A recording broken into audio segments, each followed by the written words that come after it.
still remember the day when I got my first plant. When this ZZ plant arrived in my house in 2020, I knew nothing about taking care of plants. I had no idea about fertilizing, no idea about watering the plants, about their light requirement, about dealing with pests. But I knew that I want to take care of plants. And thus I started researching along with buying new plants. I read a lot, I did my own research, and as I started taking care of my own plants, I learned. I learned from my plants and the way they behave. Now I understand my plants much better. I think they communicate with me and I understand their requirements and do what they need. Today is a self-care day for my plants. I'm going to spend the entire day with them and do everything that they need. And I will take you along with me and share with you my plant care tips. I hope this will help you if you are a new plant enthusiast. So let's get started. First, let's talk about watering. When I first started my plant collection, I used to water all my plants once every week. But after a few months, I realized that it is not going to work. All the plants have very different watering requirements and I need to follow that and water accordingly. Also, the water requirement changes depending on where I have placed the plant or how the weather is. So I keep in mind all these things when I water my plants. For most of my plants, I prefer top watering because it helps to wash away all the salts and minerals that get deposited in the soil and helps the plants to grow better. But for certain plants that require watering more than once a week, I also go for bottom watering. And for few big plants like this, I prefer taking them to the shower and giving them a very good bath. I water the plants only when the soil is dry, and this is something that I have learned after making a lot of mistakes. The leaves of the plants start curling up when there is underwatering, but it is also the same for overwatering. So checking the soil is actually a better idea and it helps you to understand the watering requirements better. Overwatering can lead to a lot of other problems like root rot, fungus, pest attack and all these things. So water the plants only when the soil is dry and don't worry if your plant is looking a little droopy because a good drink will help to revive the plant and it will look happy again. Just like us, our plants also prefer infused water at times. So once every month, I add this seaweed fertilizer to the water and then add it to the soil. I personally don't prefer to use a lot of chemical fertilizers and I prefer the organic ones that I can easily make at home. So I have collected a lot of these egg shells. When I am poaching the eggs or cooking something, I just keep these egg shells and allow them to dry. And then I just loosen up the soil a little bit, add these dried eggshells because it supplies the soil with a lot of minerals that it needs and helps the plants to grow better. It is also very important to understand the light requirement for the plants. There is nothing called indoor plants actually. All the plants grow in the nature, they grow out there. But some plants prefer direct bright sunlight while some prefer shady areas and it is important to understand that and place your plants accordingly. When we shifted to this house, I knew that I'm going to use this space to keep all my plants because this nice big window brings in a lot of sunlight and the plants kind of soak in the sunlight during the afternoon. I have added this sheer curtain over here so that the leaves do not get burned in the afternoon light, but it still gets the light that it needs.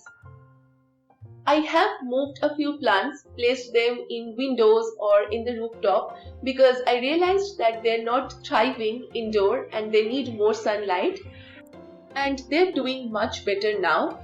And for certain plants that do really well in low light, I keep them inside the house, in the bedroom, in some dark corners, but I make sure that once every month I keep them outside and allow them to soak in the sunlight. If the plants do not get enough sunlight, the leaves look wilted and droopy, the variegations do not show up, and the plants grow really slowly. Too much sunlight, on the other hand, burns the leaves, so you see brown spots on the leaves. Make sure that you look at these signs and place your plant accordingly. Also, the plants usually grow towards the sunlight. So to ensure an even growth all around the pot, keep rotating the pot once every week.